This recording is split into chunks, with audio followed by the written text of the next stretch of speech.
So when Andrew and I met a year ago to plan this conference, it was 2016. And we all felt the enormous body blow of the two big events that had happened in that year. So I am, of course, referring to Brexit and the election of Donald Trump as President of the United States. And all sorts of progressive people everywhere were almost in despair. And it was a really, really difficult year, and I'm sure you can all relate to that in your own different ways. So when we talked about, so in 2017, what do we think might speak to Friends' condition? What do we think might help Friends through this? What might give Friends courage? What might delight our opportunity? So we decided to focus on the theme and the ideas and the concept of sanctuary everywhere, because it's a way of looking at a lens through which you can look at making the world a better place. And there are many lenses you can use, but that is one that's very pertinent and very real and very live for so many of us at the moment, because of the situation of the enormous number of people on the move. So we asked Dale to come and give us a historical perspective, which was a really, really good insight into Quaker history, Quaker Relief Service, particularly during the early part of the last century. And so I'm sure there's lots and lots of questions about how that happened and how that was done and how it was that Friends were so involved in relief work, particularly in the 20s and 30s. And I hope to pick up on a few of those in what I say today. Now, I do need to point out that I am going to talk about my experience quite a lot, and on the whole that's not something I do very much. Partly because my role is, I have quite an administrative role on behalf of Quakers in Britain, and it's not something I'm normally given to doing. So, but the point is, in order to have an authentic voice, we have to have stories that are real. So as well as doing our research, as well as knowing our history, we also need to have something to say from our own experience. So that's why. And some of my experience, particularly over the last 20 years, has been fairly Britain focused, or at least that's where the work has stemmed from. So I have a British bias in what I'm saying to you. So I'm just declaring that, really. So I need to say that one of the things that's come up for us particularly, and because I've been around Friends a long time, there are a number of people who come in despair saying, oh, what do we do now? What do we do now? Look what's happened. We've got Brexit, we've got Trump. What goes on now? And the question that also follows, particularly from Europeans, is it like the 1930s? Is there something we can learn from the 1930s about the situation that we're in now, particularly in Europe? And of course, the answer to that has to be, well, yes and no. It's not the 1930s, it's 2017. But what can we learn from that time? Now, one of my biggest motivators in what I've done with my life, really, is working in the occupied territories when I was 20 with Palestinian refugees. And because I was young and impressionable and, of course, very ignorant, really, the impact and the experience I had then of the Israeli-Palestinian situation has lived with me throughout my life, and I've always watched how the international situation has played out in terms of the situation for the Palestinian refugees. So of course you have to look at the 1930s and you have to ask, how was it that German Jewish people who were so totally integrated into ordinary German society throughout the First World War were within 20 years, to the end of the First World War, 1918, Kristallnacht, 1938, 20 years to completely turn around an internal attitude in what in many ways was a very civilized and sophisticated society. How did that happen? That is really something that we all need to learn from. And because I have overseen a range of Quaker pieces of work in relation to Israel-Palestine over the past, particularly the past 15 years, we've run a program called the Ecumenical Accompaniment Program for Palestine-Israel. That has upset an enormous number of people, the program and what people say about the situation for the Palestinians when they return. I've had to, or I've welcomed, in fact, meeting with a large number of mostly British Jews who object to what Quakers are doing.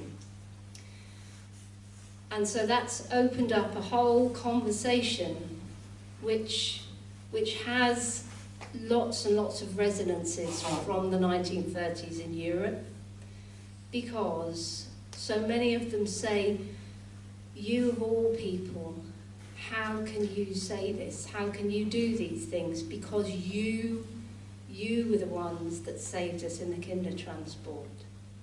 So it's particularly painful for many members of that community to acknowledge that Quakers now say it's not okay, the occupation is not okay, settlements are not okay, and that we are going to work to change that situation. And because of that dialogue that I've had for all these years with some very, very angry and very distressed people, I've also had access to a number of both Kindertransport people who are now obviously very elderly and Holocaust survivors, and I have had the opportunity to ask them, how do you think that happened, that 20 years, how do you think that happened? And the two things they say is poverty, starvation and austerity coupled with propaganda. Those two things. It's very, very important to remember that. And I think there's lots of learning and for us all in those two things. Can you mention them once more? Austerity and poverty and propaganda, the two things that some Holocaust survivors have told me that made for the situation that happened then. So I told you that story because I think we all need those kinds of stories, and I do want to point out that we have designed this today particularly not just with hearing from me, but we've drawn on some of our very skilled people working for both Quaker Council for European Affairs and Quaker Peace and Social Witness, who are here to run workshops, who will tell you other stories, contemporary stories. But we all need those stories of possibility, because of course we have. That actually isn't a particularly positive story, but it's a learning story, and it's also a story for me of continuing dialogue about how we make progress together and how we listen to one another when we are doing things that people really find very, very difficult. And we do.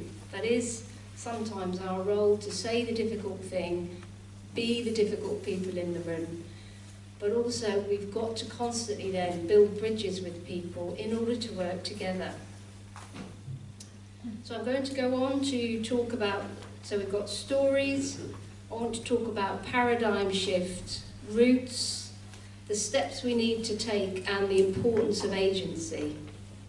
So I'm going to return to those themes as I talk to you this morning. The other aspect of telling our stories is the importance of the alternative story and the alternative narrative. So I know I'm speaking in a European context and here I am in Brussels, but in Britain we are really struggling with the whole memory of World War I and World War II. And I think it's very much to do with an extremely confused identity in Britain at the moment. And one of the identities we have is we so-called won 2 world wars. And Armistice Day has become a massive festival of poppies, which is a strange thing, but it's also a dangerous thing.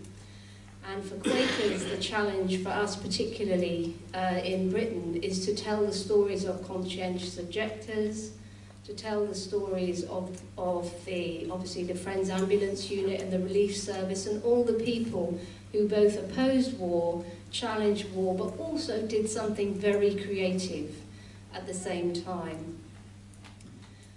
So it is one of our challenges, is the alternative stories that we have to tell. The alternative narrative, the creative narrative, really, and the narrative of possibility and hope.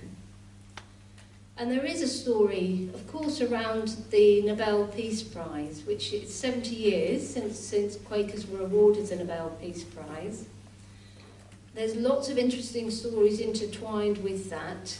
We awarded it in 1947. It wasn't awarded during the war years. Quakers were nominated several times during the 1930s. And when it came to the award, there was enormous hesitation on the part of the British, and there was enormous celebration on the part of the American Friends Service Committee. And the importance, I think, in remembering any aspect of history, as I'm sure Dale will tell you, is that we look back on it and we weren't really there at the time. And from what I can see, and from my work over the years, both with the American Friends Service Committee and with, obviously, British Friends, is that 1947, Europe was absolutely devastated, and it probably didn't feel like a time to celebrate. The United States just wasn't in that place at all. And so for them, it was a great accolade, and very important to them. Also, it is enormously hard to be a peace activist in the United States, and now even more so. So really, they need everything they can get to give them credibility in terms of peace and social justice. And we, particularly in Britain and Europe, we have a rich liberal tradition. So it is slightly easier for us, but times are changing. Times are changing and we need to hold hard. I think the stories are really, really important. So it is good for us all to read our history, but it's also good for us to have our own stories of possibility and our own stories of friendship and our own stories of progress. Because progress is definitely what we need to make. And one of the issues about having a title called Concrete Steps Sanctuary Everywhere is that steps can go forwards and they can go backwards. And I had the sense, really, I suppose about 15 years ago, that we were only really going forwards on so many fronts, making progress in medicine and science, lots of progress. But actually, the last couple of years have reminded us how quickly we can go backwards. I'd just like to say a few things about paradigm shift and the role the Quakers can play. By that I mean the big think that we all need to be involved in. So I was fortunate enough to work at the United Nations in New York in 1989.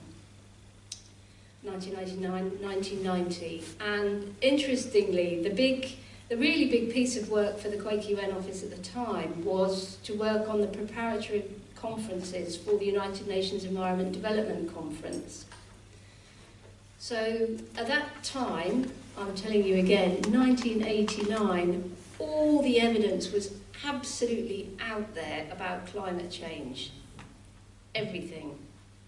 It was very clear what a catastrophic trajectory we were on. So the job of the UN UNO at that time was to enable the UN system to bring in the NGOs and civil society to influence what became the United Nations Environment Development Conference in 1992. It was quite a big shift in the United Nations, which is, as you know, a governmental body, it's governments. So we were focused very much on that, and I think the UN office was very successful in that. So there were really expert staff there.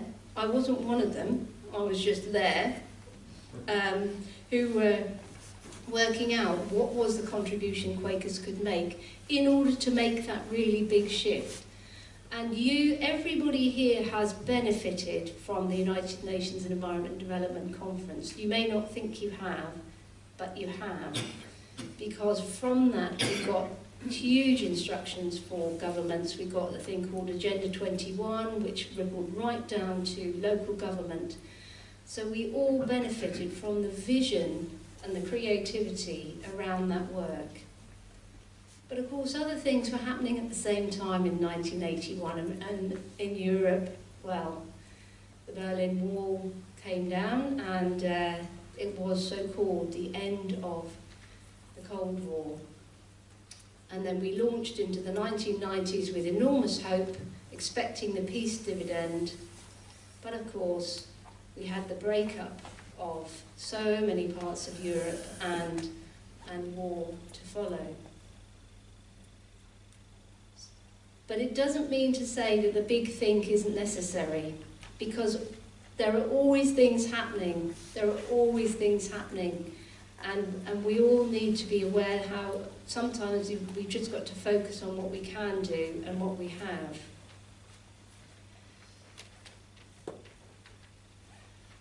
I do think one of our huge challenges is that Quakers are great at big ideas, really, really extraordinary, creative, and good at identifying the possibilities and then going for it. But of course, we're very small in number, and that's why meeting together like this is so important, because we may not see each other again for 5 years in this kind of constellation, but we will hopefully remember this. We'll remember this event. We'll take ideas from it, and they'll influence whatever we'll do next. We're very, very good at the big ideas and the big think because we have a vision. I'm involved in a program called the Amadown Rethinking Security Project, and American Friends Service Committee have been involved in the Shared Security Project, and Northern Friends Peace Board and the Oxford Research Group have been involved in the Sustainable Security Project. These are all about having the think again, think differently. How can the world be a better place for everyone in it and the planet too? It is about the big think.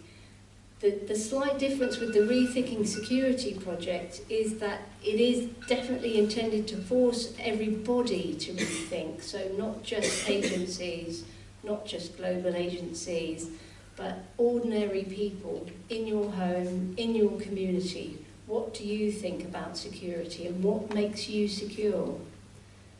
Does weaponizing a region make you more secure? I think we have plenty of evidence from the United States about what happens when you have a large number of weapons in your hand. So I want to talk a little bit about why we have the big vision and where the roots come from. Now, I'm sure there's lots of theologians in the room, and you may disagree with me. So this is simply my interpretation, and I'm not claiming to have the absolute truth in anything. However, of course, we know there are many truths, there are alternative truths, and there are alternative facts. Hence the point of me speaking from experience. And the whole point of Quaker process is, of course, is sifting through those and getting to a point where we can reach unity and move forward together. However, talking about roots, because I have to represent Quakers very often to other large churches and other faiths, and they often, pin me up against the wall and say, well, what do you really, really believe then? Because, of course, we have no creed, we don't have a defined set of words which makes everybody feel comfortable, but we do have a religious understanding, and we accept that it actually doesn't really fit into words very often. The way that I have understood for myself in order to explain to other people is that because the roots of Quakerism comes from an understanding of being in the end times. We understand ourselves to be in the end times, and therefore we've got to get on with it right now. Heaven is right here as we make it. We know nothing about the next life. It's here that really matters. And our religious history in England particularly was in direct engagement with the powers that be, directly, the king, who at the time was obviously considered divine by some. So our understanding of being in the end times means that we're not expecting someone on high to direct us. We know it's inward out, not outward in. From our experience, from our understanding, from our spiritual growth, from our worship together. Inward out. Tested, discerned, checked out, analysed, find the money, go for it. Is that way round. But we do draw guidance from the New Testament. We do. And I do. And if anybody says, could you just capture it a bit for me, Marigold? I'd say, well, it's basically, for me, it's always been about two things. No killing, love one another. And the rest, we have to work it out. We have to work it out. But no killing is really, really important. So that means no violence, no preparing for war, no planning for war, no organising about war, no keeping war as an option in your plan. We don't accept the just war. And the just war actually did limit war. It was a limitation to war, the just war theory, which is embedded in so many other Christian faiths. So it's really about those two things, and we can draw a great deal of important understanding from the New Testament to help us with that. So we all need to think here about the steps that we need to take, the steps that we need to take individually, the steps that we need to take corporately, and of course globally, because we have all those things in our hands potentially. You have your own life, your Quaker meeting, your Quaker structure. You may be the only Quaker in your area or region, but you have a superstructure that you can plug into. It's all there. It's all there.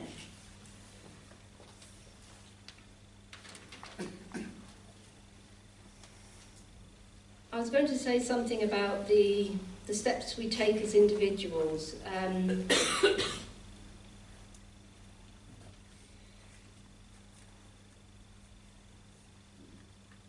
One one of the difficulties I'm having is sometimes when I talk about the kind of things I've got up to in my life, I can hear from other people. They say, well, you know, I didn't really discover Friends till I was 74, and well, what can I do now? Because obviously, you know, I don't have a lifetime ahead of me to engage with service work overseas or non-violent. I'm a bit tired about non-violent direct action, or I'm not really up for travelling to lots of conferences anymore. But of course, there's always, and of course, collectively we do know that for Western Quakers in the Western world, unprogrammed Quakers tend to come later in life. They tend to. There's always something you can do. Something that's really impressed me with some of the older Quakers that I have known is the stages that they go through.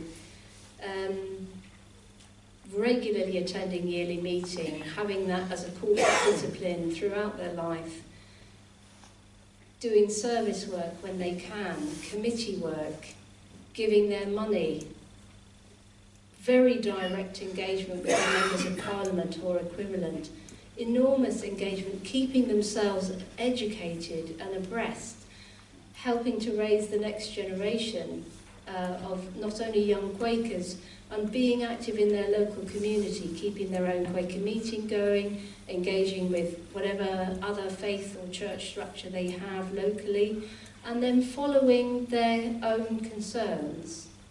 And today, lots of you are here, I know, because you followed a concern in terms of asylum seekers, refugees, and the desperate situation that so many people in our communities find themselves in. There's always something that you can do, all the time. So I'll just say a few things about the collective steps that we need to take. We do need to be mindful about, are our meetings welcoming to all? Are they open to all?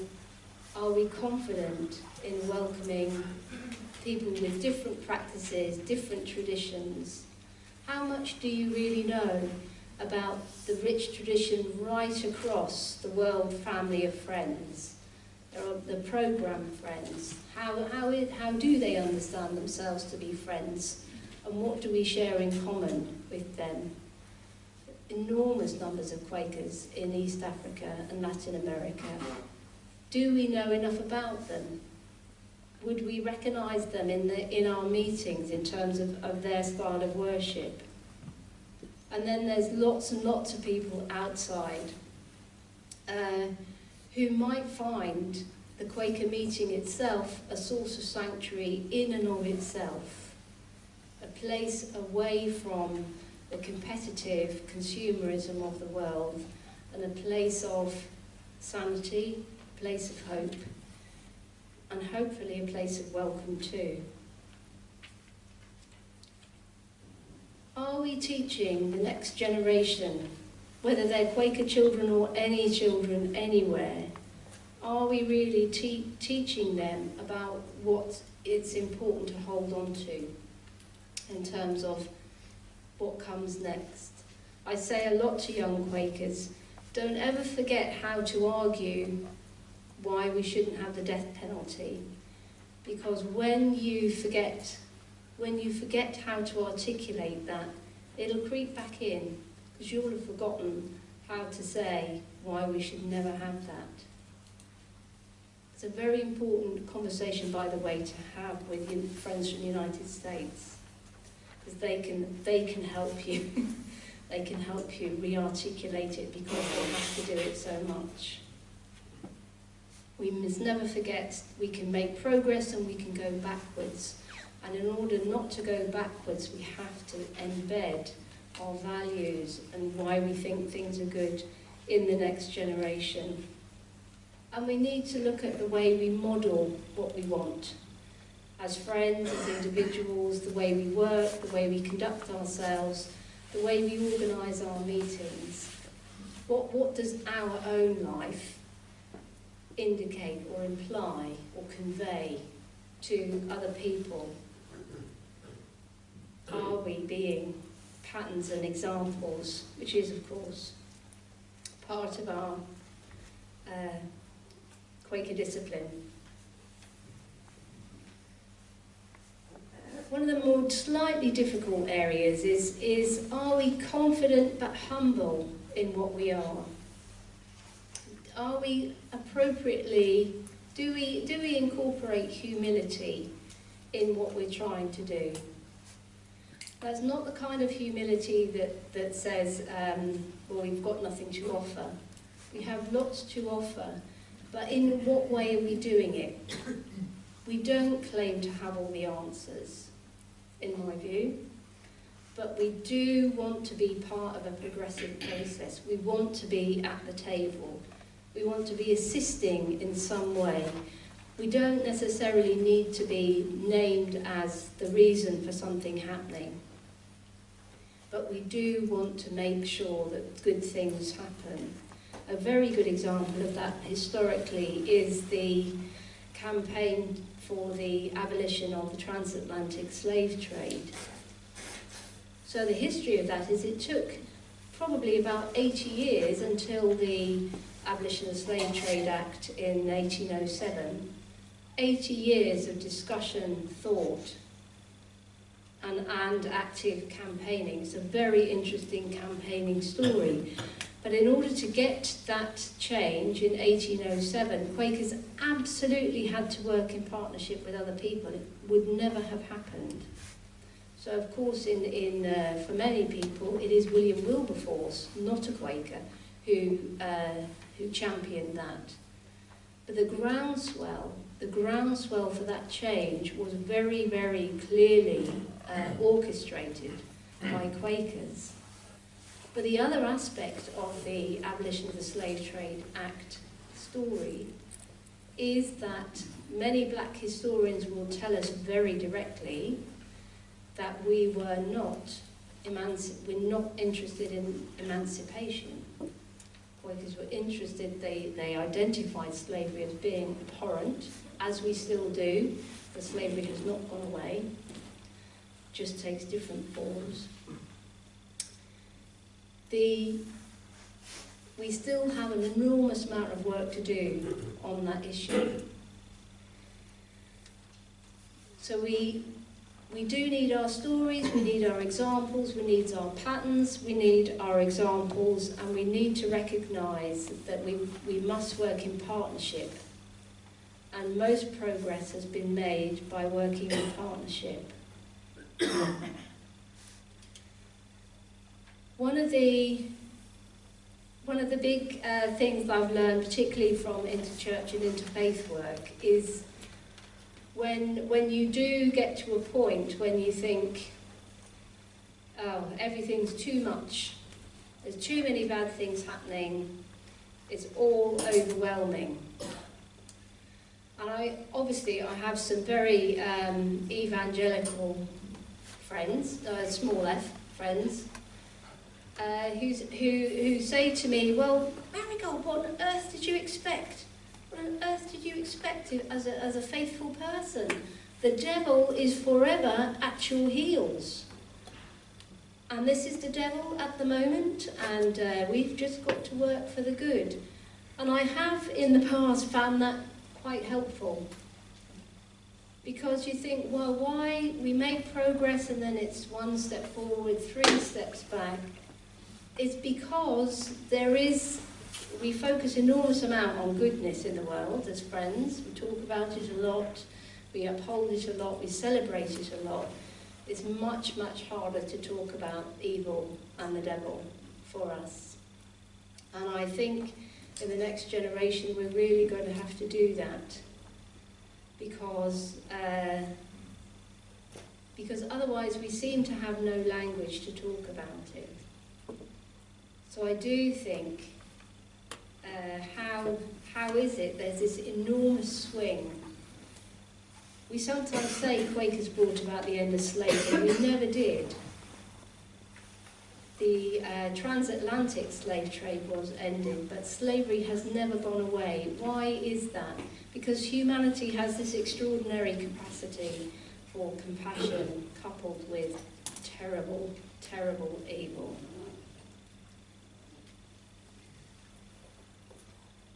So we need to recognise the importance of agency then. That's us as agents, you and me, but also the importance of our Quaker agency. So I'm referring now to the corporate bodies that we have created, the networks that we have historically created to be our agents, to work on our behalf, to do the analysis, to do the thinking, to create the projects, to create the jobs, to create the places where our concerns, our Quaker concerns, are pursued in the public arena.